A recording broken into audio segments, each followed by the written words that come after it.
సంక్షేమంతో పాటు అభివృద్ధికి పెద్దపీట వేసేలా అనేక అంశాలతో తెలుగుదేశం, జనసేన, భాజపా ఉమ్మడి మేనిఫెస్టోకు రూపకల్పన చేశాయి. అమరావతి పునర్నిర్మాణం, పేదలకు ఇళ్లు, సాగు రంగానికి చేయూత, పారిశ్రామికీకరణ ద్వారా యువతకు ఉపాధి వంటి అంశాలను చేర్చాయి. పేదలందరికీ నాణ్యమైన ఇళ్లు నిర్మించి ఇవ్వడంతో పాటు వైకాపా ప్రభుత్వం ఇచ్చిన పట్టాలను రద్దు చేయబోమని మేనిఫెస్టో ప్రకటన సందర్భంగా చంద్రబాబు స్పష్టం చేశారు. 2 సెంట్లు ఇంటి జాగా గ్రామీణ పట్టణ ప్రాంతాల్లో, గ్రామాల్లో 3 సెంట్లు ఇస్తాం. ఇప్పటికే మంజూరైన పట్టాలకు ఇళ్లు కట్టిస్తాం. ఎవ్వరికి ఇంటి జాగాలు క్యాన్సిల్ చేయం. అదే సమయంలో అక్కడే ఇళ్లు కట్టించే పరిస్థితి తీసుకొస్తాం. ఇళ్లు లేని ప్రతి ఒక్కరి టిట్కో ఇళ్లు ఇమీడియట్గా హ్యాండ్ ఓవర్ చేస్తాం. ఇవి కాకుండా అందరికీ ఇళ్లు కట్టించే పరిస్థితి తీసుకొస్తాం. వ్యవసాయానికి 9 గంటల నిరంతరాయ విద్యుత్ సరఫరాతో పాటు పెట్టుబడి సాయాన్ని 20,000 రూపాయలకు పెంచుతామని చంద్రబాబు ప్రకటించారు.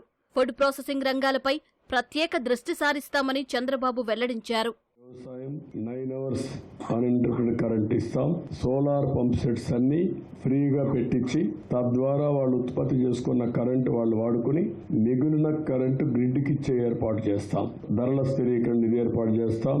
ఏవైతే సబ్సిడీ ద్వారా అన్ని ఆపేశారు, వాళ్ళు ఇచ్చే 7,500 రూపాయలు తప్ప ఏది ఇవ్వడం లేదు. ఇప్పుడు దాన్ని మేము 20,000 రూపాయలు చేస్తున్నాం. యంత్రాలు కానీ ఇవన్నీ కూడా ఏమేమి చేయాలో అవన్నీ చేస్తాం. కౌలు రైతులకు గుర్తింపు కార్డులు ఇస్తాం. ప్రతి పార్లమెంట్లో 1,000 ఎకరాలు సేంద్రీయ వ్యవసాయం, ఒక మోడల్ ఫార్మ్స్ తయారు చేస్తాం. ఎక్కడికక్కడ గిడ్డంగులు, కోల్డ్ స్టోరేజ్ ఇవన్నీ ఇంప్రూవ్ చేస్తాం. డ్రిప్ ఇరిగేషన్ 90% సబ్సిడీ ఇస్తాం. ఇది కాకుండా సెరికల్చర్ రైతులను ఆదుకుంటాం. అక్వాకల్చర్ రైతులకు కూడా ఒక యూనిట్కి ₹50 కరెంట్ ఇస్తాం. ప్రజా రాజధాని అమరావతిని పునర్నిర్మించి సంపద సృష్టించే నగరంగా, యువతకు ఉపాధి కల్పించే కేంద్రంగా తీర్చిదిద్దుతామన్నారు. మౌలిక సదుపాయాల కల్పనతో పాటు పర్యాటక రంగాన్ని అభివృద్ధి చేస్తామన్నారు. ప్రజా రాజధాని, ఈ రాజధానితోనే వెల్త్ క్రియేషన్ సాధ్యం. ఈ ప్రజా రాజధానిని మళ్లీ పునరుద్ధరిస్తాం. పూర్వ వైభవం తీసుకొస్తాం. ప్రజల రాజధాని కాకుండా ప్రతి ఒక్కరికి ఉద్యోగ కల్పన చేసే విధంగా ఉండేట్టుగా రాష్ట్రానికి ఆదాయం పెంచే కేంద్రంగా తయారు చేసే బాధ్యత తీసుకుంటాం. పర్యాటకానికి చాలా స్కోప్ ఉంది. ఉద్యోగాలు వస్తాయి. ఈ రాష్ట్రంలో అనువైన ప్రదేశాలు ఉన్నాయి. ఇవన్నీ కూడా ఎక్స్ప్లోర్ చేసి ముందుకు పోతాం. మౌలిక సదుపాయాలు కూడా పూర్తిగా డెవలప్ చేస్తాం. గ్రామాల దగ్గర నుంచి రోడ్ ఇన్ఫ్రాస్ట్రక్చర్ ఉన్నది బెస్ట్ ఇన్ఫ్రాస్ట్రక్చర్ తయారు చేస్తాం.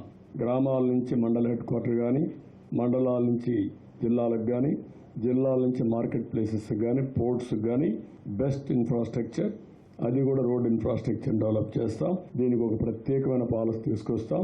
వాటర్ కూడా ప్రతి ఒక్క ఇంటికి ఇచ్చేడిగా కార్యక్రమం చేస్తాం. విశాఖ నగరానికి పూర్వ వైభవం తీసుకొచ్చి ఉత్తరాంధ్రను పారిశ్రామిక ప్రాంతంగా అభివృద్ధి చేస్తామని చంద్రబాబు అన్నారు.